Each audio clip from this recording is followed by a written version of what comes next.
It's hard to believe that one of Delaware's top tourist attractions is still moving full speed ahead after 50 years of service. The Wilmington Western Railroad is celebrating its golden year. Like any tourist attraction, it has been a big part of many family celebrations throughout the Brandywine Valley and beyond.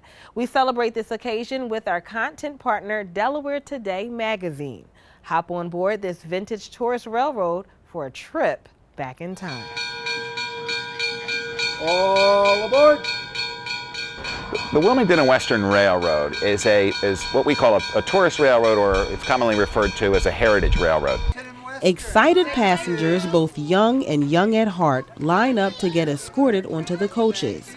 Today's trip on the diesel-powered train will take passengers through a portion of the Red Clay Valley, where they'll learn some interesting facts about the area and the train. But first, some housekeeping. Good morning. Welcome to the Wilmington and Western Railroad. If I could have your attention for just a minute, brief safety announcement. Passenger safety is top priority for the crew. We do a brake test. We also do something that's called a roll-by inspection. This is where the conductor looks at the bottom of the train to make sure that everything is in perfect working condition. Customer satisfaction is the other primary interest, and volunteers at the Wilmington Western Railroad aim to make every trip special by interacting with their passengers. How fast would this train have run back when it was running for real? Now, this was a spur line, so in turn, probably maybe up into maybe 15, 20 miles an hour. The goal is to make the trip a fun learning experience. I have a trivia question for the adults here.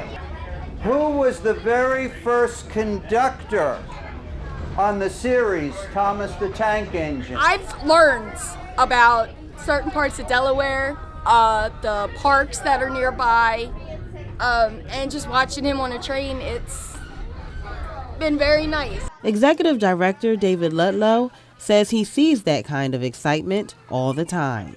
It never ceases to amaze me. Every weekend you can come and you can listen to people say, this is the first train ride, even adults. This is my first train ride.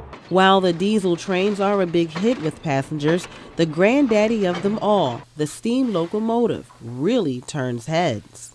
This locomotive was built in 1909 by the American Locomotive Company in Schenectady, New York. And it's pretty easy to identify the difference between the diesel and steam engine locomotive.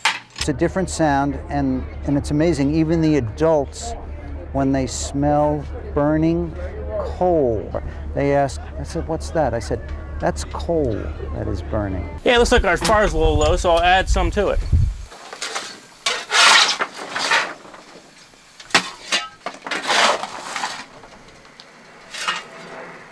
To commemorate the 50th year, check out the Wilmington Western Railroad website for a host of activities running until later in the fall.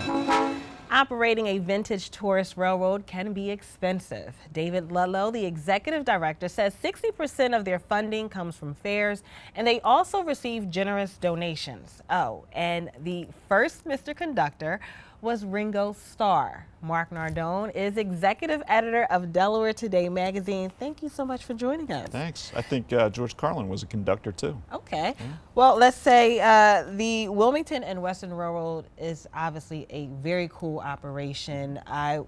Is it safe to say that the success of it is due to the volunteers? All volunteers, from the administration on down to the mechanics and the conductors. Okay.